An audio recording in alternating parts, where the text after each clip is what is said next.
तब से लेके आज तक अगर मैं कोई डिमांड कर रहा हूँ तो सिर्फ बच्चे की कर रहा हूँ। मैं उनको ये नहीं बोल रहा कि मैं तेरे साथ ये कर दूंगा या फिर मैं तेरे को 2 साल बाद मार दूंगा जैसे उन्होंने अपनी वीडियो में मेरे लिए बोला हुआ है। और हेमा शर्मा ने तो मेरा मजाक भी उड़ाया मेरे चैनल को। अगर आप उनके चैनल पे जाके देखोगे कि आजकल हर कोई आड़ा टेढ़ा यूट्यूबर बनना है, भाई पहले बोलना तो सीख ले, ये उसके वर्ड थे। तो मैंने कहा ये सोशल मीडिया पे डालने के लिए वृद्धाश्रम नहीं है, मेरी इन्वेस्टमेंट है। तो उनके एक ब्लॉग में उन्होंने लिखा है कैसी गंदी औरतें होती हैं, अपने देवर को यूज़ करती हैं। भाई आप खुल के लाइफ जीनी थी तो आप मुझसे शादी नहीं करते ना, आपने मेरी ज़िंदगी ख़राब कर दी, मेरे बेटे की ज़िंदगी ख़राब कर दी। Hello Gaurav ji, welcome to Indian Express Jansatta. बहुत कुछ है कहने के लिए आपके पास और काफ़ी कुछ जो है हमने सुना भी है, लेकिन अभी तक एक ही साइड की कहानी सुनी है, सिर्फ हेमा जी की। क्या कुछ आपको कहना है, कितनी सच्चाई है, कितने गलत है, क्या कुछ एलिगेशंस है, क्या कुछ कहना है आपको? मैं ये कहना चाहूँगा बहुत कुछ तो नहीं है मेरे पास कहने के लिए, क्योंकि मेरी सिर्फ एक ही आवाज़ है कि मेरे को मेरे बेटे की कस्टडी मिले और उसके अलावा मुझे कोई कंट्रोवर्सी नहीं करनी, ना किसी के नाम ख़राब करने, ना किसी के बारे में कुछ बोलना।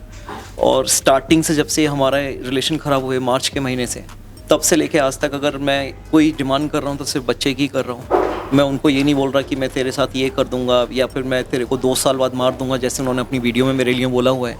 सो मैं कोई उस पर नहीं जाना चाह रहा। मेरा बहुत क्लियर पॉइंट है कि मेरे को मेरे बच्चे की कस्टडी कैसे मिलेगी, क्योंकि इंडिया के लॉ के हिसाब से जब तक बच्चा 5 साल का नहीं हो जाता, जब तक वो माइनर कैटेगरी में आता है और उसका पूरा एक्सेस मॉम के साथ ही होता है। सो मेरी अभी सबसे पहली डिमांड है कि ठीक है, आप 5 साल तक बच्चे को भी रखना चाहते हो रखो, पर कम से कम मुझे उसको मिलने के लिए तो अलाउ करो।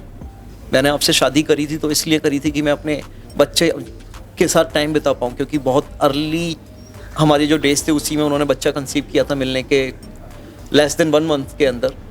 तो जो ये शादी थी हुई बच्चे की वजह से थी और आज वही बच्चा मुझसे दूर कर दिया गया है।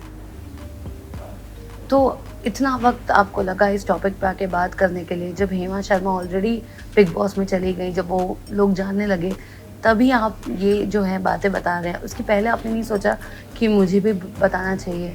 नहीं, तो मैं आपको बताना चाहता हूँ, यहाँ पे मैं आपको करेक्ट करता हूँ कि हेमा शर्मा बिग बॉस में गए हैं आई गेस 5 और 6 अक्टूबर को। अगर आप मेरा चैनल जाके देखोगे, मैंने अपना चैनल बनाया था 8 सितंबर को और उसके ऊपर पहला ब्लॉग डाला था 14 सितंबर को। और वो ब्लॉग भी बनाने का एक रीज़न ये था कि मेरी फैमिली, मेरे फ्रेंड्स, वो लोग बोल रहे थे कि हमने सब देखा है कि आपने क्या किया है हेमा के लिए, तो आप अपनी आवाज़ क्यों नहीं उठाते। तो मैंने उनको बहुत क्लियर बोला कि कितने लोग मेरा चैनल देखेंगे, कौन जानता है कौन गौरव सक्सेना है, और इंडिया में हमारे पास लाखों करोड़ों यूट्यूब चैनल है। तो बोले तुझे किसी को नहीं दिखाना, खाली अपने जिन जिन लोगों को हम, क्योंकि मेरे घर वाले इसमें ज़्यादा सफ़र करें, क्योंकि उनको मैसेज आते थे कि हेमा ऐसे बोल रही है गौरव के बारे में, हेमा ऐसे बोल रही है। तो मैंने बोला ठीक है, मैं अपनी आवाज़ रखता हूँ। तब मैंने मजबूर होकर वो चैनल खोला 14 सितंबर को। और मैं ऊपर वाले का आशीर्वाद कहूँगा या ब्लेसिंग्स कहूँगा कि मेरे कुछ अच्छे कर्म रहे होंगे कि विदिन 2 वीक्स मेरा चैनल वायरल हो गया इंडिया के अंदर। और उसके ऊपर जो मेरे को सबसे बड़ी सपोर्ट आई, वो आई मेरे को सारी की सारी महिलाओं के साथ, माताएं, बहनें, सब आए एकदम साथ होकर कि हमने आपका ब्लॉग देखा और आप बहुत कट टू कट बात कर रहे हो, आप ब्लेम गेम नहीं खेल रहे हो हेमा की तरह, आप जो बोल रहे हो उसको आप स्क्रीन पे प्रूफ दिखा रहे हो। और मुझे तो उम्मीद ही नहीं थी कि मैं कभी यूट्यूबर भी बनूंगा या कुछ होगा। आज भी मैं कंसिडर नहीं करता वो चैनल, जिस दिन मेरे को मेरा बेटा मिल जाए उस चैनल को डिलीट कर दूंगा। तो मेरा कोई इंटेंशन नहीं था, बट हाँ, ऊपर वाले की इंटेंशन थी कि मेरी आवाज़ जाए लोगों के पास, लोगों को पता चले कि ये ऐसा भी होता है। क्योंकि हमारे समाज के अंदर आज भी जो पुरुष समाज है वो स्टैंड नहीं लेता, वो बात नहीं करता, स्पेशली घर को लेकर। पर पता नहीं कहाँ से मेरे को ऊपर वाले ने हिम्मत दी कि मैं अपनी बात रखूँ, और मेरी बात इतनी दूर तक जाएगी मुझे नहीं आइडिया था। और हेमा शर्मा ने तो मेरा मजाक भी उड़ाया मेरे चैनल को। अगर आप उनके चैनल पे जाके देखोगे कि आजकल हर कोई आड़ा टेढ़ा यूट्यूबर बनना है, भाई पहले बोलना तो सीख ले, ये उसके वर्ड थे। अब मैं बोलना तो पता नहीं अभी भी मैं बोल पा रहा हूँ या नहीं बोल पा रहा हूँ, पर मेरी जो बातें जा रही हैं मेरे दिल से जा रही हैं। ऐसा नहीं है कि मैं कोई स्क्रिप्ट लेकर बैठा हूँ उनकी तरह से। तो चीज़ें गई, मजाक बना मेरा, और उसके बावजूद आज मेरे पास जो सपोर्ट है, मेरे पास कॉल आते हैं, मतलब इंडिया से तो छोड़ो, आप यूके से फ़ोन आते हैं, यूएस से फ़ोन आते हैं, जब वो लोग मेरा कॉन्टैक्ट डिटेल निकालते हैं गूगल से, मेरा युगांडा वाला नंबर। तो ये सब तो ब्लेसिंग्स वहाँ से आई है ना। मेरे को कोई भी चीज़ ऐसे तो नहीं करनी थी कि मुझे बिग बॉस जाना है, मैं बिग बॉस देखता तक नहीं हूँ।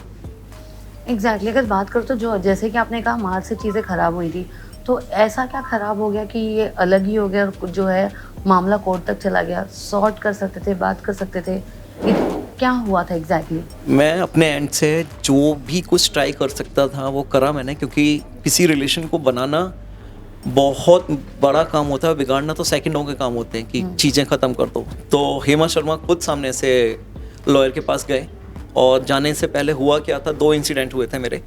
पहला, हम लोग अपना एक वृद्ध आश्रम खोलने वाले थे अलीगढ़ के अंदर, मेरे होम टाउन में, और अप्रैल 2024 फाइनल था और हम लोग पूरी प्लानिंग कर चुके थे, मैंने जगह भी फाइनलाइज कर दी थी।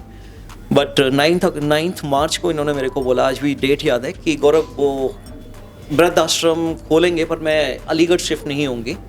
तो मैंने बोला पर आप ही के लिए तो मैं वो खोल रहा हूँ वृद्ध आश्रम। कहती मेरे को तो खाली महीने में 4 दिन जाना है, वीडियो बनानी है, सोशल मीडिया पे डाल देनी है। तो मैंने कहा ये सोशल मीडिया पे डालने के लिए वृद्ध आश्रम नहीं है, मेरी इन्वेस्टमेंट है, और छोटी मोटी इन्वेस्टमेंट नहीं होती वृद्ध आश्रम खोलने के लिए। इनिशियल 20-25 लाख रुपए की इन्वेस्टमेंट थी, और उसके बाद हर महीने का जो खर्च आना था, मुझे नहीं पता था कि कितने बूढ़े माँ बाप उस वृद्ध आश्रम में रहने वाले हैं। तो वहाँ से वो चीज़ खराब हुई। फिर उसके 1 हफ्ते बाद मेरा भतीजा है, अलीगढ़ में रहता था, अभी मैंने उसको जर्मनी पढ़ने के लिए भेजा हुआ है, तो वो फ्रैंकफर्ट में गया। तो मैं था जिसने उसको स्पॉन्सर किया, तो उनको वो बात बहुत बुरी लगी कि आप अपने भाई के बच्चे के ऊपर पैसा क्यों खर्च कर रहे हो। और वो मतलब इस हद तक लगे मेरे को, बोले आप बेवकूफ़ हो, कौन भाई के बच्चे को करता है। और मैंने उनको बहुत सिंपल सा जवाब दिया कि आज मैं हूँ, मेरे में है इतनी ताकत कि मैं अपने भतीजे को भेज सकता हूँ। मैं कल को मुझे कुछ हो गया, मेरा भतीजा मेरे बच्चों को संभालेगा, और ये हमारी अपब्रिंगिंग है। ये ऐसा कुछ नहीं है कि वो मेरे साथ कुछ कर रहे हैं, उन्होंने मुझे, ये मेरा इनिशिएटिव था कि मेरे खानदान का बच्चा बाहर जाए पढ़ने के लिए। तो उनको नहीं पसंद आया, वो इतने सड़े हैं इस बात से। उनके एक ब्लॉग में उन्होंने लिखा है कैसी गंदी औरतें होती हैं, अपने देवर को यूज़ करती हैं। वो मेरी भाभी मुझे रो रो के फ़ोन कर रही है, कहती है यार हमने तो नहीं बोला था आप हमारे बच्चे को भेजो, और हेमा ऐसे गाली बक रही है। So this is all about the bad things I can say. तो ये शादी के कितने टाइम बाद आपको पता चला कि मतलब अब चीज़ें जम नहीं रही है, अलग हो जाना चाहिए? सिंपली डिवोर्स फिर क्यों नहीं आप फाइल कर करके आप लोग अलग हो गए? हमारा हर बार यही चल रहा था, स्पेशली मेरी साइड से, कि ये रिलेशन ना ख़त्म हो, हम लोग मैनेज करें, और जितना मैं अपने एंड से कर सकता था वो सब मैंने अपने एंड से मैनेज किया। बट चीज़ें मेरे हाथ से निकल गई, और उस समय समझ में नहीं आ रहा था कि ऐसा क्यों कर रहे हैं। पर अभी इन्होंने रिसेंटली, मैंने अपने ब्लॉग में भी डाला है, कल इन्होंने एक इंटरव्यू में भी बोला है कि मेरा डिवोर्स हो जाए तो मुझे खुल के लाइफ जीनी है। भाई आप खुल के लाइफ जीनी थी तो आप मुझसे शादी नहीं करते ना, आपने मेरी ज़िंदगी ख़राब कर दी, मेरे बेटे की ज़िंदगी ख़राब कर दी। मैं तो नहीं आया था ना आपके पास की शादी करनी है, आप ही ने मेरे से मिन्नतें करी थी कि गौरव मेरे से अच्छा कुछ नहीं होगा, मैं आपको सब कुछ दूंगी। आज क्या दिया आपने मेरे को? मैं तो अपनी हर चीज़ से गया हूँ, तन से, मन से, धन से। मेरे हार्ट में ब्लॉकेज है 45%। मैं मई मंथ के अंदर मैं डिप्रेशन में था, मैं रात को सो नहीं पाता था, 2-2 स्लीपिंग पिल्स खा के मैं 6 बजे तक जगता रहता था। इनके साथ क्या गया ना, तो नेम, फेम, पैसा सब मिला, कंप्रोमाइज़ तो मैंने किया है मेरे लाइफ से। और आज कल को ये आके बोल देंगे सोशल मीडिया पे, जैसे पहले पति के बारे में बोलते थे कि उसने ऐसे कर दिया, ऐसे कर दिया। पर रियलिटी तो दिखेगी ना, मेरे बैंक अकाउंट थोड़ी ना झूठ बोलेंगे। मैंने जो लग्जरी लाइफ दी है कि जब भी ये युगांडा आते थे बिजनेस क्लास में सफ़र करते थे, जो आज ये बिग बॉस पे दिखाते हैं कि मैं बहुत गरीब फैमिली से हूँ। आप गरीब फैमिली से थे तो बिजनेस क्लास में कैसे घूमते थे? और नॉट ओनली इंटरनेशनल ट्रेवल, हम दिल्ली मुंबई भी जाते थे, वो भी बिजनेस क्लास में ही होते थे। सब का सब ये जो आपने देखा है आज तक, ये ड्रामा था बिग बॉस तक पहुंचने का, और उसके अलावा कुछ भी नहीं था। इन्होंने सलमान खान के ऊपर भी कहा था कि वो उनके साथ मूवी में थी जहाँ पर उनको धक्का दिया था बॉडीगार्ड ने। क्या आपके साथ वो चीज़ें डिस्कस हुई थी? आपने उसके ऊपर कुछ प्रतिक्रिया दी थी? देखो, सबसे पहले तो मैं एक चीज़ बताता हूँ, ये ओवर हाइप क्रिएट किया गया है कि सलमान खान की मूवी दबंग 3 करिए। आप एक 20 सेकंड के रोल को आप सलमान की फिल्म के साथ कर रहे हो। सलमान खान को तो पता भी नहीं है कि इनका ये इनकी मूवी में थी, जो कि इन्होंने स्टेज पे भी बोला कि आप दबंग 3 में थे। दूसरा, इन्होंने उसका क्या एडवांटेज लिया कि लास्ट ईयर जून के मंथ में इन्होंने एक पेड पीआर हायर करी, और वो लेकर यूट्यूब पे डाल दिया गया वीडियो। और वो पेड पीआर इनको भी नहीं आइडिया था कि इतनी चलेगी, क्योंकि इन्होंने मुझे क्या बताया कि गौरव मैं गई, मेरे को कुछ बड़ा करना है, मैं पॉपुलर कैसे होंगी। तो मैंने किसी से बात करी, उसने बोला कुछ ऐसी बात कर कि पब्लिक तेरी बात न्यूज़ को उठा कर ले। तो कहती है मेरे को ध्यान आया वो सलमान खान वाला इंसिडेंट। बट मैंने बोला हेमा आपने तो मुझे कभी नहीं बताया ये हुआ है, और हुआ 2019 में था, तो आप 2023 में ये क्यों डिस्कस कर रहे हो? तो उन्होंने मेरे को बोला तब मेरे मिलियंस में फॉलोअर नहीं थे, तब ना मेरी आवाज़ इतनी ऊपर तक नहीं जाती।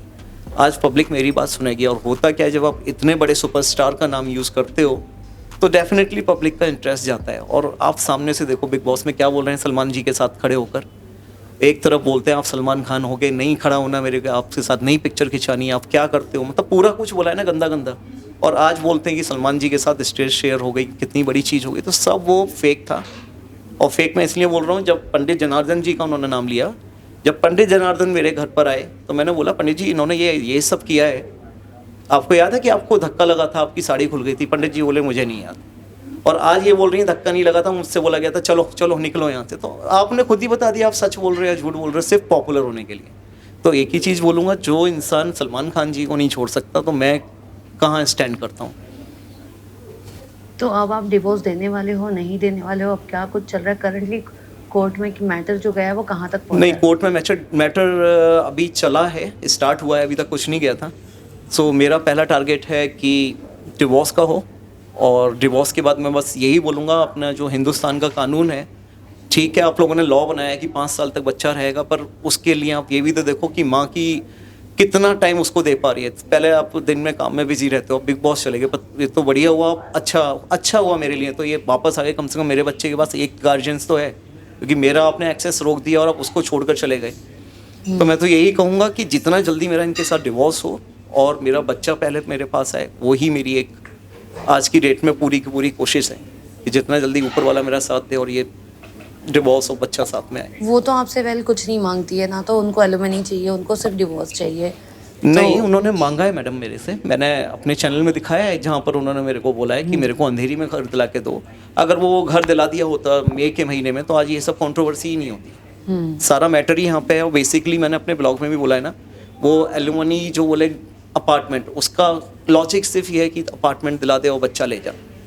तो एक माँ अपने बच्चे को बेचने का काम कर रही है। और ये जो आज आवाज़ उठा रहा हूँ इस चैनल पे कि कल को जब मेरा बेटा बड़ा हो उसको दिखना चाहिए कि उसके पापा ने कितनी फाइट करी है अपने बच्चे को पाने के लिए।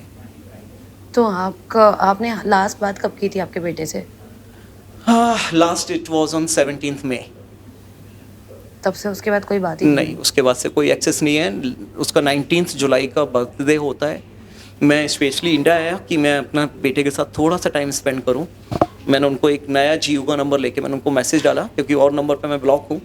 तो मैंने उनको बोला कि मैं आया हुआ हूँ और मेरे को एक्सेस दो, कम से कम 10-15 मिनट में अपने बच्चे के साथ खेल सकूँ, उसको हक कर सकूँ, टाइम स्पेंड कर सकूँ। तो उन्होंने जवाब नहीं दिया। फिर उसके बाद दोपहर को मैंने दूसरा डाला कि अगर आप कंफर्टेबल नहीं हो तो आप मेड के हाथ बच्चे को नीचे भेज दो, मैं 5 मिनट भी मिलेगा मेरे लिए बहुत रहेगा। इन्होंने बजाय कोई आंसर करने के मेरे को उस नंबर से ब्लॉक कर दिया और इंटेंशनली इन्होंने मेरे को ये टॉर्चर किया है। और उसके बाद फिर एक डिलीवरी मैन जा रहा था, मैंने पूछा आप कौन से घर में जा रहे हो, उसने मेरे को घर का नंबर बताया। तो मैंने कहा ये आप भिजवा रहा हूँ मैं आप मैडम को देना। तो वो गिफ्ट और जो मैं उसके लिए टॉयज़ क्लोथ सब कुछ लाया था वो सब रखा, बट मेरे को एक्सेस नहीं दिया। कोर्ट में अगली हियरिंग कब है आपकी?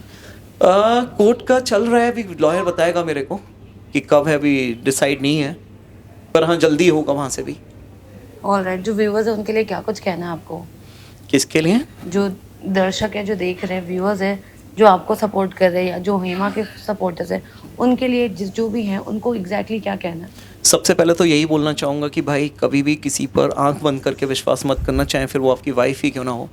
और दूसरी बड़ी चीज़ मेरे साथ हो चुका है, कभी भी आप ये मैट्रिमोनियल साइट पे अगर आप जाते हो, किसी प्रोफाइल के पास आप जा रहे हो, तो प्लीज़ उसका बैकग्राउंड चेक ज़रूर करना। बिना बैकग्राउंड चेक करे कभी शादी जैसा बड़ा डिसीजन मत लेना, नहीं तो आज जैसे जिस हालात में मैं हूँ आप लोग भी फंस जाएंगे। ठीक है, thank you so much Gaurav ji, all the best, thank you.